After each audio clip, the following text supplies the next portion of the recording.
everybody, and welcome to Wake Up Missoula. I'm your host, Scott Ramp, and I'm here to usher you into the weekend of August 13th. Today is August 13th. I'm recording this on August 13th. Sorry about that. But I'm just going to keep on pushing forward. It is August 14th when I'm airing this show. So some of my news might be older by the time you see this on television, Facebook, and on YouTube. But let's get on going with some news. I got a lot to talk about. For over 4 hours, the Missoula County Public Schools met in what would be the platform of the new school year, 2020-2021. Mixed in-person and online via video chat is confirmed for the school year. The meeting had many people asking what are the risks MCPS is looking into in the hybrid system, which includes a launch of their online academy. Two trustees voted against the plan, and many public comments, which included some teachers who had no way of quarantining themselves from their families in case of a COVID situation. Of course, I spoke a little bit about the online academy last time, which is about 2 weeks ago, when they were starting to talk about launching their online academy, and part of this is that it would be more geared towards some of the older kids, high school kids, and have a full-time, full semester requirement for their online learning process. And part of this, they want to also figure out exactly how they're going to learn and figure out how they're going to do in-person learning with a mixture of doing pilot learning or remote learning, online learning, all that great stuff. Other schools in Montana are rushing to figure out things on their end as well. A survey was sent out, and 2,000 billing students were signed up for the remote learning out of the 12,000 who filled out the in-person versus online learning approach. Along with billing schools, block schedules are being considered to reduce the traffic, and require masks to be worn in person is also a requirement. And for those of you who are probably concerned, like, how are you going to get kids to wear a mask? Hey, if the teachers can yell at kids for pulling up their pants, they can make sure that they wear their masks. It's not that difficult for a lot of teachers. Teachers are tough. They can do this. But also, they're taking a big risk to do in-person learning as well. I don't want to get too into that, but on basic child care, the state of Montana plans to use $50 million of allocated funding from the $1.25 billion in COVID relief to the state of Montana for childcare, daycare, out-of-school learning. So a lot of kids who are doing pilot learning, online learning, who are staying home to do online learning, but the parents are going back to work. They're figuring out ways so they can have that kind of approach, and money being put into that for kids who are like too young to take care of themselves, or also to make sure that they're learning online as well, because that's another big problem a lot of parents have been getting into, trying to get their kids to learn while working. So a lot of times kids go to school while the parents go to work, and trying to get the kids to learn has been kind of falling on to family, friends, relatives, and all sorts of stuff like that. Of course, as of Thursday, there are 5,292 confirmed cases of COVID-19 in the state of Montana. I will have Missoula's report later from the Missoula City County Health Department to talk about that, but I will talk a little bit more about the fiscal year 2021 budget. It is August. This is about the time they're going to start opening up a public hearing to talk about where the money's going, that your tax money is going to be going through the City of Missoula. So I'll talk a little bit more about that a little bit later. But one of the big things that CDC is highly recommending is for this upcoming election is to kind of avoid in-person contact in in-person election. But a lot of mail-in ballot issues are something that's becoming an issue for a lot of places. The Federal Post Office is dealing with backlog issues as a result of reassignments and overall confusion caused by Acting Postmaster General Louis DeJoy. Already faces bipartisan criticism for implementing disruptive changes after taking over the U.S. Postal Service in June 15th of this year, including eliminating overtime for many workers. Democrats also claim he is intentionally slowing down mail delivery to sabotage absentee voting in the November election, a change he denies. 8 states have working mail-in ballot systems in place, and Trump administration has made claims against absentee ballot, saying that they were fraudulent to the upcoming election. Mail-in ballots would be a good solution to avoid in-person contact in this election, but CDC says that this would be a risky move if Trump moves forward on banning mail-in ballots. Of course, that concludes my news rundown. There's a lot of information going on. There's a lot of news going on. I can't talk about everything, but I just wanted to kind of get a breeze through a lot of this as well. For those of you stuck at home, missing out on Missoula's 100-year tradition of Missoula provided by music provided by Missoulians for Missoulians, the city band, the Missoula City Band, premieres this week on MCAT. Thursdays at 7:30 p.m. and it repeats Saturdays at 5:30 p.m. for an odd 13 weeks. You get a chance to see your city band perform during the COVID-19 as well. Many people haven't been able to go to the concerts themselves because they're trying to limit social distancing, mask requirements, and stuff like that. But people have been able to go. I've even been to a couple of those concerts as well. But this is a way for people who've stayed at home, missed these concerts intentionally, who have the ability to watch it now. And without further ado, here is a little taste of the Missoula City Band that will be premiering this weekend, and also a couple other programs as well. So stay with me.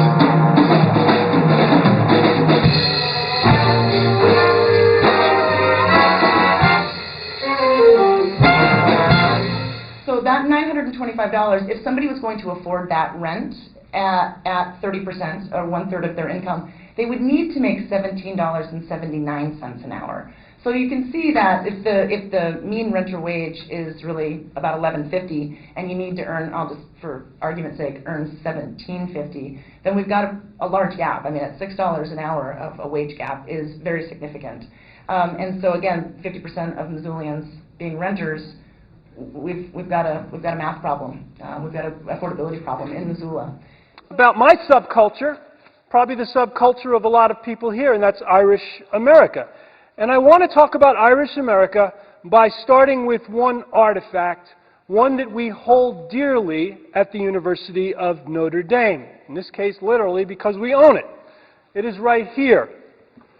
This flag was made in 1862. It is called the Second Tiffany Colors.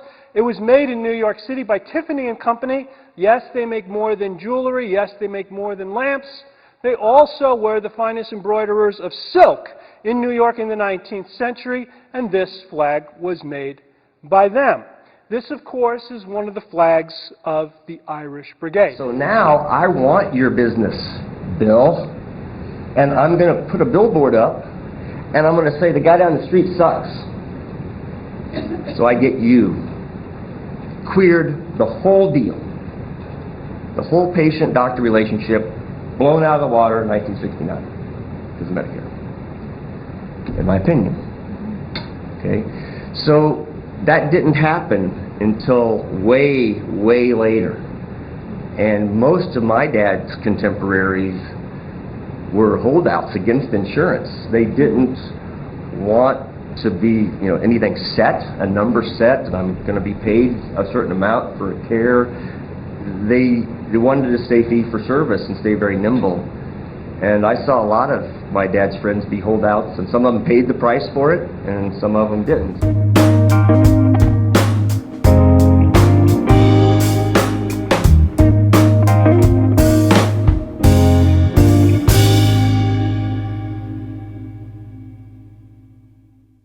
Hey guys, welcome back. It's time for some Precritic. This is where I judge a movie based on absolutely nothing but maybe a trailer and a synopsis. Let's talk about a movie that will take a superhero trope and turn it on its head again. Project Power, a movie that has Jamie Foxx in it, and also Joseph Gordon-Levitt. I have to slow down to say his name right because it's one of those things you can't say 5 times fast. But this takes superhero genre and it mixes it with the drug trade. So imagine you could take a pill. It's basically like that one Bradley Cooper movie. I can't think of it. I probably should have wrote it down, but now I'm just kind of going off the cuff. But anyways, they get 5 minutes of powers. It really just depends upon what the power is. And, illegal people are using it. Cops have to use it to keep up with the criminals, all that stuff. Watch yet another type of movie that has people coming together to fight a bigger bad guy who manufactures these drugs. Big fight at the end with someone taking too much to destroy the bad guy and self-sacrificing away. That's what it kind of seems like in the trailer. And I assume Project Power with Joseph Gordon-Levitt and Jamie Foxx or JGL, however you want it, will be fighting and having adventures with superpowers. And it's on Netflix, so there you go. Shia LaBeouf. Here we go. We have a movie where Shia tries to be a serious actor. And he is a serious actor, just so you know. He's trying to get off the whole Even Steven trains. But critics and pre-critics alike are just saying, Shia LaBeouf. Looking tough and having a southern drawl doesn't mean you're tough, but before we get into it, let's think about Shia LaBeouf for a second. I'm sorry, that second you'll never get back. But if you watch this movie, you'll never get the time back you watch this movie, which is maybe a 1 hour and 35-minute runtime. Shooty drug movie, but this doesn't have superpowers, just Training Day magic that they coast on from the makers of Training Day and the movie End of Watch. So, end the watch before it begins, people. And then finally, we have another streaming show that's going to be airing wherever. I think it's on HBO Max, but it's called Infinity Train Book 3 because, some shows that have some kind of prestige, they don't refer to their shows as TV shows, they refer to them as books. So anyways, Infinity Train continues the story about bad little kids who go on trains to become less bad kids. It's kind of like Page Master, but with trains, and yeah, honestly, if you really think about it, it's a lot like Page Master. You don't know what Page Master is? You gotta look it up. Macaulay Culkin is animated, and there's a lot of things in it. But anyways, it's a popular cartoon anthology series, which means it's a one and done, meant more sequel series to pick up the pieces to figure out how they are going to continue the series. Infinity Train, which is kind of like Polar Express, but less frightening because Polar Express has the dead eyes that mask Tom Hanks' charm. Hey, Infinity Train is about bad kids trying to better themselves and atoning for their mistakes and character, and so they can be a little more conformist in the end. Anyways, so basically this movie, I'm thinking this as a movie, but the whole premise of this is that this third one is more just like kids rebelling against the status quo and then learning that if they go with it, they'll get out. Yeah, this is very conformist. Anyways, all right, let's talk about something else. Dubbing stuff. I have a brand new dubbing stuff for you guys, and it's called Battle of the Worlds, which, honestly, it's like, you think about it, it's like, wait, War of the Worlds? No, Battle of the Worlds. We want people to think it's War of the Worlds and you go to see this movie. So this is from the 1961 movie, Battle of the Worlds. Here's dubbing stuff. That's enough humming from you. I'm trying to read in silence. I'm just humming the song that we danced to at our wedding. You don't have to be so weird about this. I'm just trying to lighten the mood. You're going to have to talk to me. You can't just go back to your book and ignore this. This is a fight. What happened to us? We used to talk for hours about just absolutely nothing. And now you're just all obsessed with that book and laying down and relaxing. I work hard to put bread on the table. The least you can do is leave me alone. Oh no, don't think you can win by giving me the silent treatment. It's not really about winning, it's about understanding, which you don't understand what I'm going through. Understand? What do I have to understand? You don't even work. This relationship is work. I pander to all your needs. My needs? What kind of needs do you need? The least you can say is thank you. You're right. I'm sorry. A what? I said I'm sorry, and thank you for everything that you do for me, like setting up this hammock and everything. And that dog, you take care of him very well. You see, he's growling at me. Hello, I heard yelling and I had to check it out. Margaret, I need you to be a third party to our discussion that we're having. Oh geez, what's going on here? Manfred was yelling at me for humming our favorite song, and when I challenged him, he just didn't explain why he wanted me to stop humming that song in the first place. It's like he says, no to this, no to that. But does he ever say yes to anything? I don't think so. And now he's even laughing at me. Oh, well, you just get all carried away now, don't you? I don't know why I got this accent all of a sudden, but I'm really sick and tired. You're sick and tired? I've committed 4 years of my life to you, and what do I get in return? Old man sassafras. False news. You married me. You're the one that asked me to marry you. And may I remind you, I'm the one with the job. So, what do you got to say about that? Ruh-roh. Yeah, that's right. Oh? I see it. I see how it is. You're both giving me the silent treatment. You look at me like I'm some kind of monster. Well, I'm not. I'm gonna go back to my book. And when I'm done reading, that attitude better be done as well. I'll tell you what.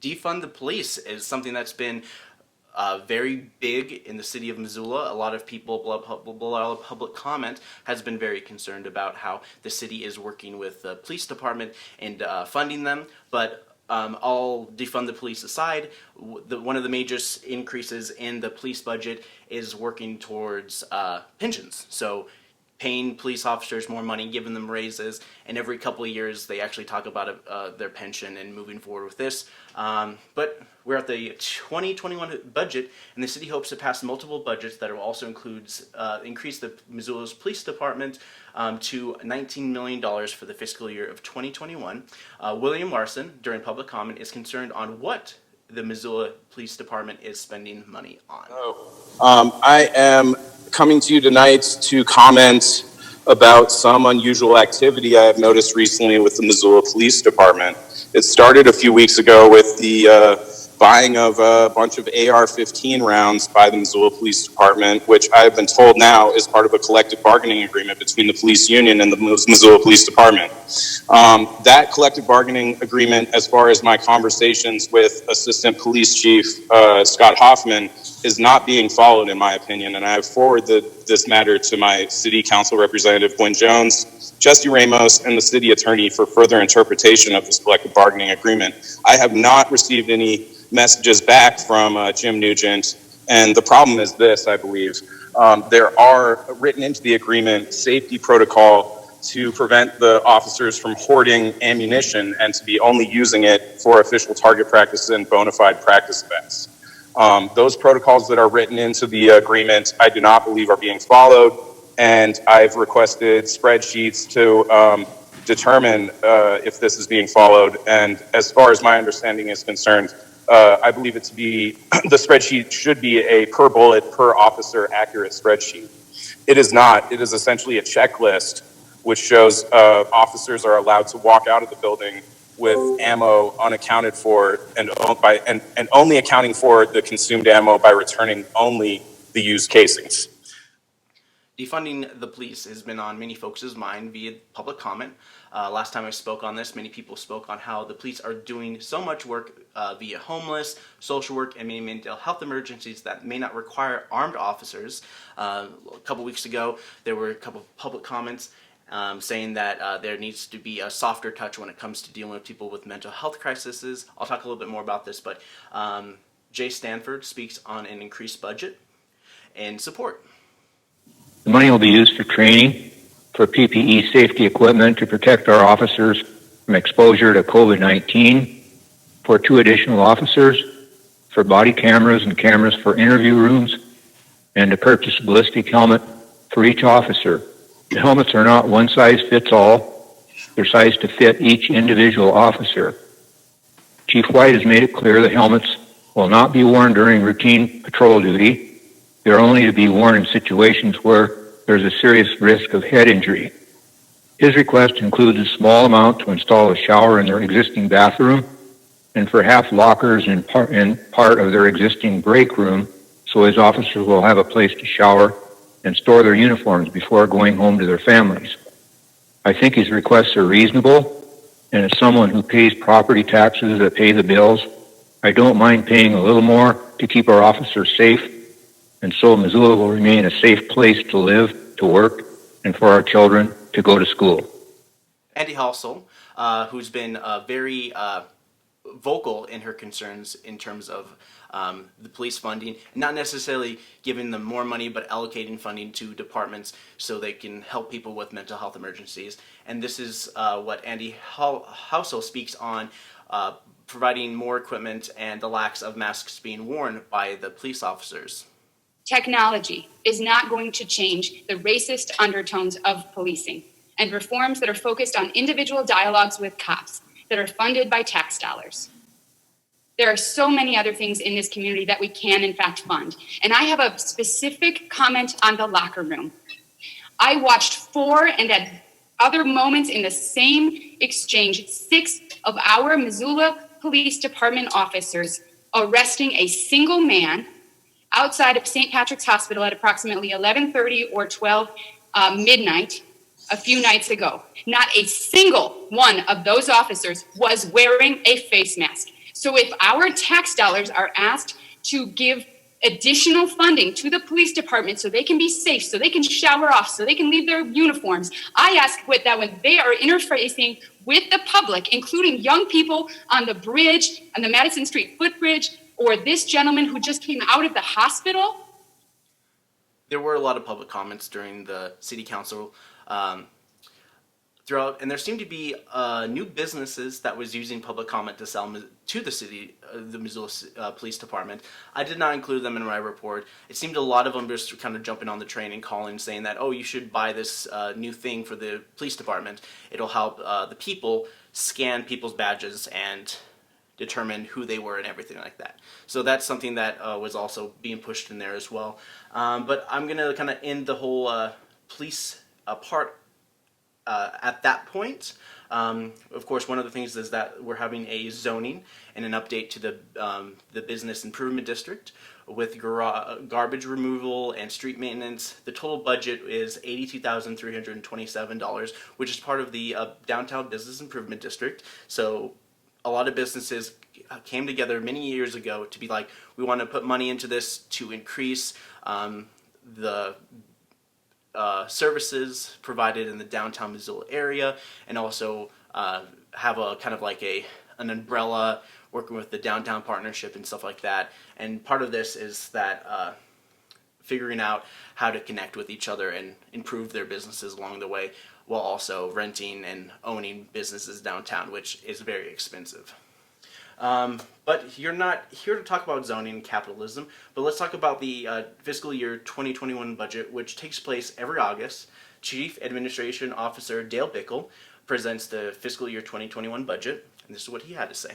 We will continue these hearings to the 17th, the 24th, and August 31st. August 31st is also final consideration where City Council would be voting on the budget. September 2nd is a public hearing and final consideration for sending the actual assessments for the Road District, Park District, Business Improvement District, and the Tourism Business Improvement District. We're statutorily required to set those within 30 days of receiving our numbers, and so that. Dale Bickle also mentions that the budget information is provided on the city's website. If you're interested in looking deeper into this, they do a lot of calculations, how much money is being allocated. Mayor John Engen goes deeper into specifics when it comes to the budget, with over $2 million of funding of new requests within the city of Missoula. And this is what Mayor John Engen had to say. Sorry, about $58.5 million. From there, we looked at our new requests, which were a total of about $5 million of requests from all departments, and made decisions about how to recommend funding to you all in this budget. Our budgeted expenditures this year will be about $61.5 million. We will be funding, with council's approval, $2.1 million in new requests.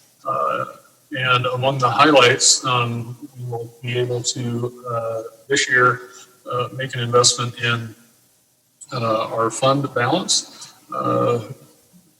which means we will get ourselves finally to our fund balance goal as expressed in policy, which should make budgeting in FY22 a little easier. With the COVID Relief Fund, otherwise known as the CARES Act, the city seems confident in the future, And of course, it seems a little less complicated. Tax day, taxes were pushed to July 15th. So a lot of government entities were trying to figure out, what are we going to do with money? How are we going to, make sure that our money is being allocated and stuff like that. So the city government is still getting their money.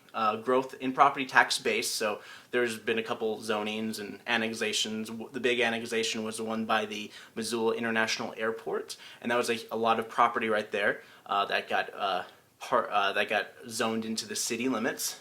So that tax base helped increase that as well. Many reimbursements through COVID relief, aka the CARES Act. The city was able to invest in many community housing and development.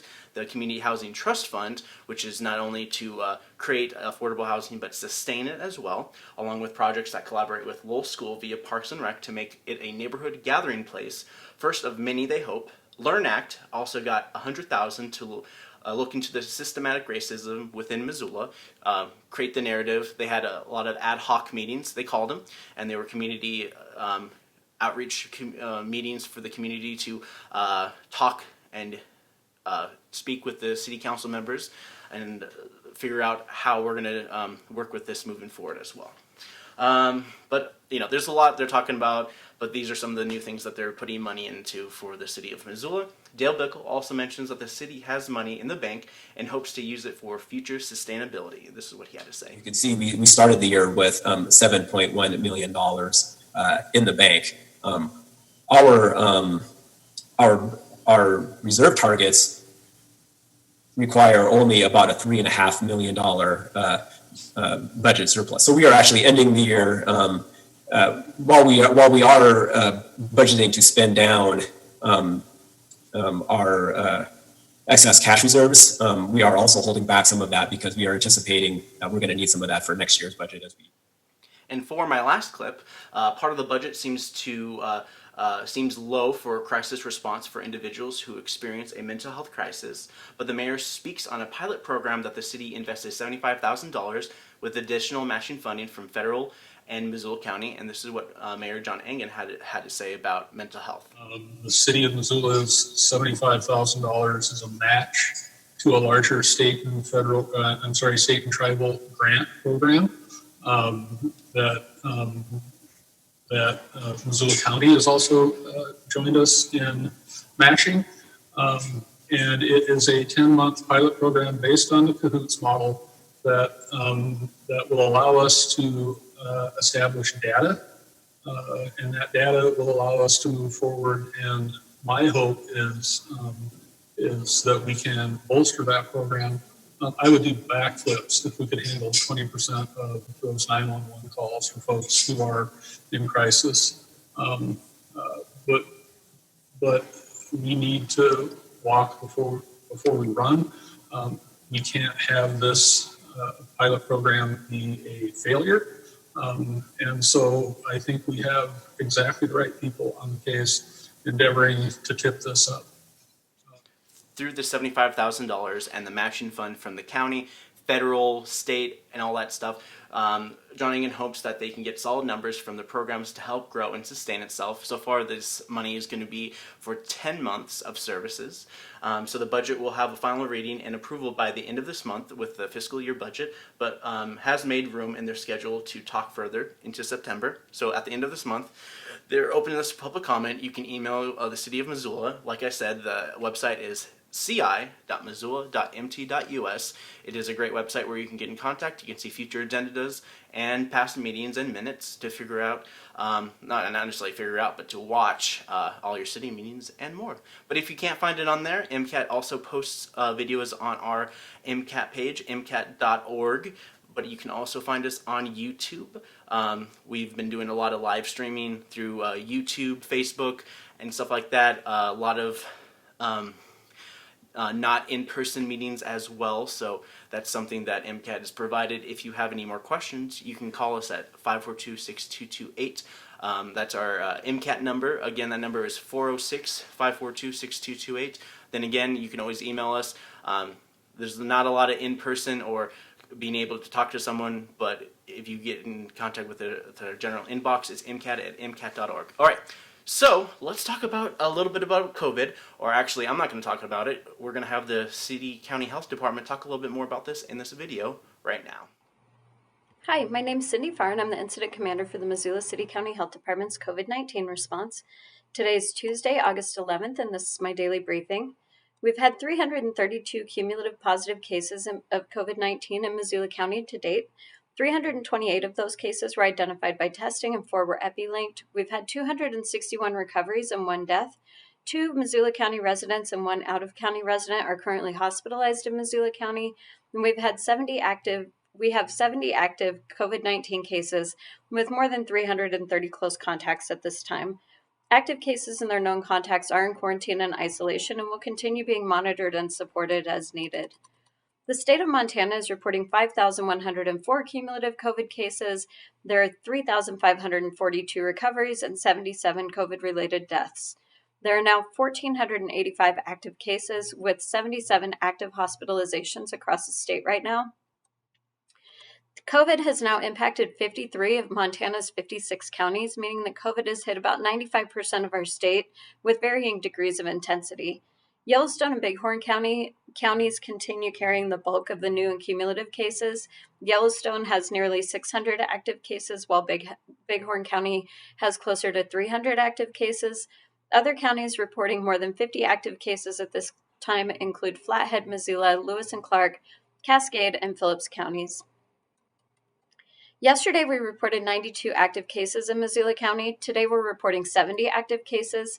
We had 22 patients move into recovery overnight. We've accurately captured the significant shift in active cases and recoveries on our local reporting, but the state reporting of these recoveries is a little bit delayed and is not accurately captured in the state's data dashboard this morning.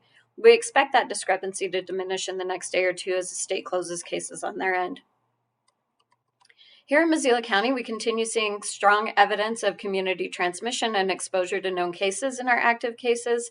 Of 70 active cases today, 44% are related to community spread, 40% are close contacts that are related to a known case, 9% are travel related, and 7% still remain pending investigation. We continue seeing COVID-19 affecting young and middle-aged adults in Missoula County, with nearly 56% of all active cases affecting people between the ages of 20 and 49 years of age. Increasing evidence of community spread, coupled with this demographic data, indicates that we really need to remain diligent with our safe behaviors and safe practices, as more than 1/3 of our cases are now coming from unknown sources. This means that COVID is in our community, and we're now exposing folks outside of our normal social circles, outside of our personal and professional lives. So keep masking up for safety, reducing the chances of unknowingly exposing someone to COVID through either asymptomatic or pre-symptomatic spread. I'd like to jump into some more data and reporting information. We've now expanded how we report cases on our county website to improve understanding of COVID in our community. For instance, we now include the specific number of new cases since our last update. Today, the report indicates that we do not have any new cases since we reported yesterday, as well as the number of county and non-county residents that are hospitalized in Missoula County. We also include 3 figures with each new update. These figures include transmission type, age information, and the trend of new cases over time. We continue providing epidemiological information on our county site too, including a page specifically dedicated to epi information.